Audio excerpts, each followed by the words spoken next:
Somewhere in the blood of a small mountain community in the Philippines lives a secret that scientists did not expect to find. It is not written in any old manuscript or carved into any temple wall. It is written inside human cells, passed down silently for tens of thousands of years, waiting for a laboratory powerful enough to read it.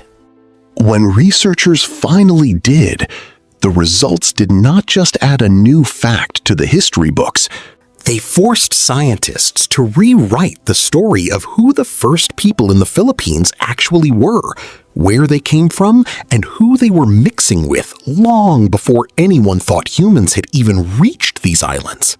It started with a single bone, a foot bone to be exact, found deep inside a cave on the island of Luzon. At first glance, it looked unremarkable. Just another fragment pulled from layers of sediment that had been undisturbed for tens of thousands of years. But when scientists dated it, the number that came back was almost impossible to believe.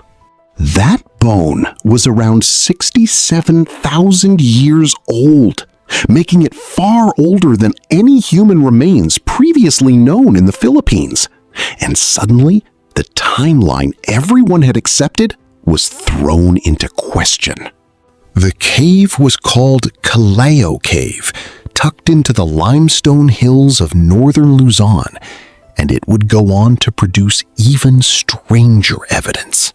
Alongside that ancient foot bone, researchers uncovered teeth and additional bones that did not match modern humans and did not match any previously known ancient human species either. The proportions were wrong. The shape was wrong. It was as if an entirely separate branch of the human family tree had been hiding in these islands the whole time, unknown to science. Eventually, researchers gave this mysterious population a name, Homo Luzonensis, a distinct human species that once walked, climbed, and lived across the same forests and caves that Filipinos call home today. Its discovery meant the Philippines was not some remote afterthought in the story of human evolution.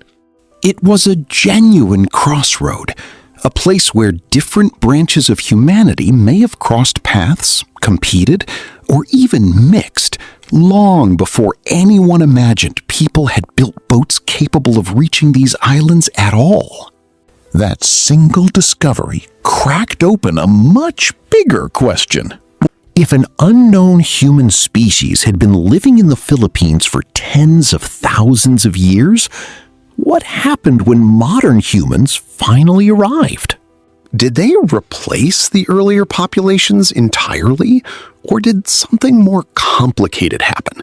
Something that left traces behind in the DNA of people living in the Philippines right now?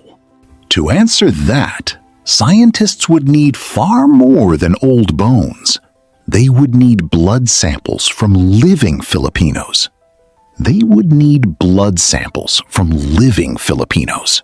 That search led researchers to a community known as the Ayta Magbukon, an indigenous group living in the mountainous provinces of Bataan.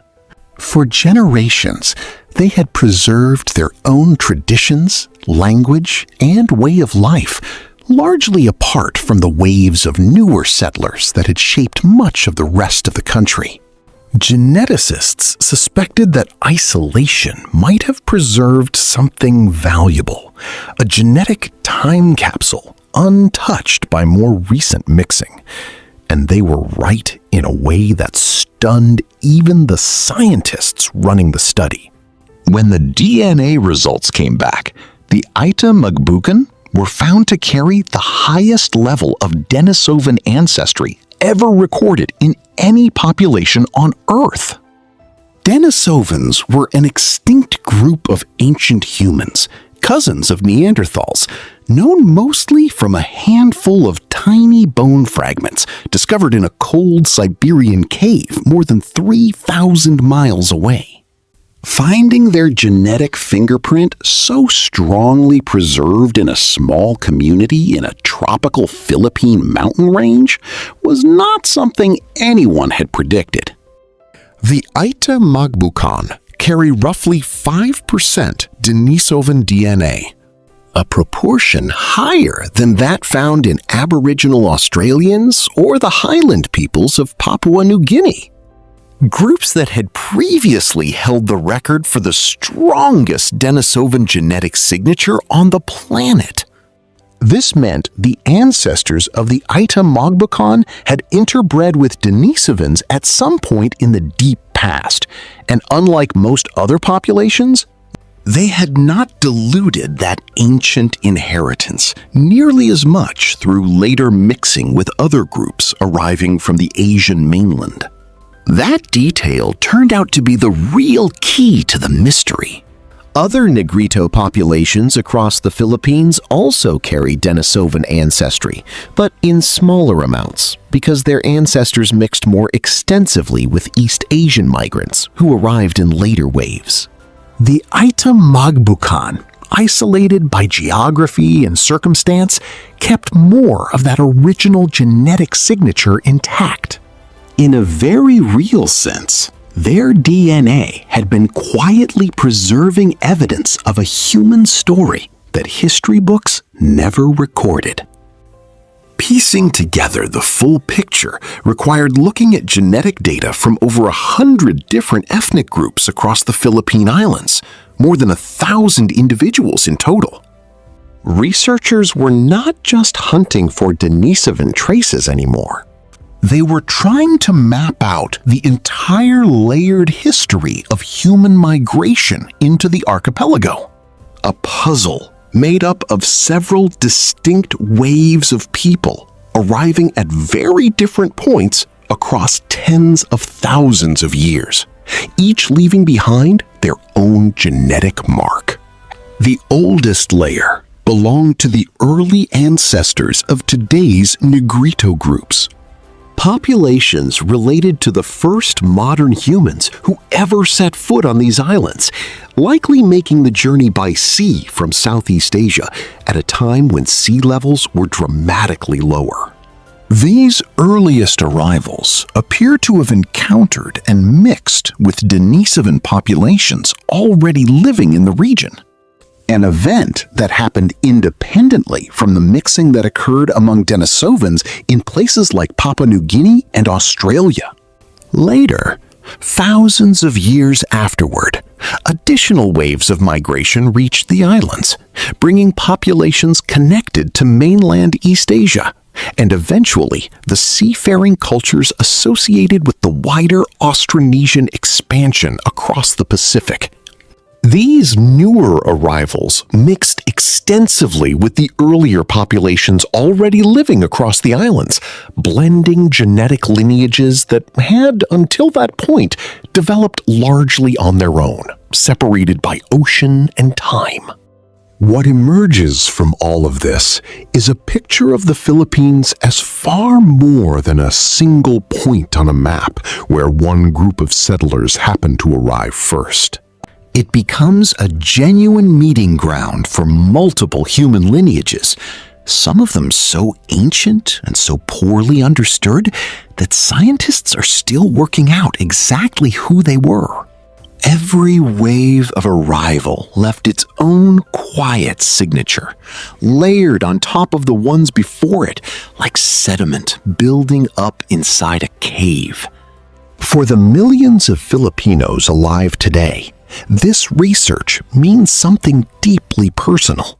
Their genetic code carries the combined inheritance of ancient hominins that no longer exist anywhere else on the planet, alongside the DNA of seafaring ancestors who braved open ocean voyages long before modern navigation existed.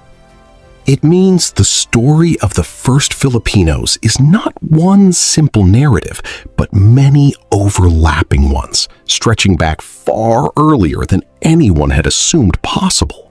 It also raises questions that scientists have not fully answered yet. Homo Luzonensis remains a strange and only partially understood branch of the human family, and researchers still do not know exactly how it relates to the Denisovans, whose genetic fingerprint shows up so strongly in the Ayta Magbukon today.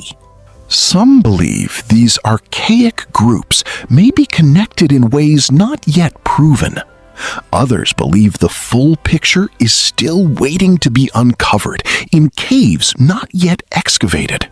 What makes this story so remarkable is how ordinary its origin was. Nobody set out expecting to find the highest concentration of Denisovan ancestry on Earth tucked away in a mountain community in Bataan. Nobody expected a single foot bone in a limestone cave to suggest an entirely unknown human species had been living in the Philippines for tens of thousands of years. Both discoveries emerged quietly through patient scientific work, and both ended up reshaping our understanding of human history. The Philippines, it turns out, was never a footnote in the human story. It was one of its central chapters, a place where different branches of humanity may have crossed paths in the deep past, leaving behind evidence that survived not in monuments or writing, but in the living cells of people today. Every Filipino carrying traces of that ancient inheritance is, in a very real sense, a living archive of a history far older and stranger than anyone imagined.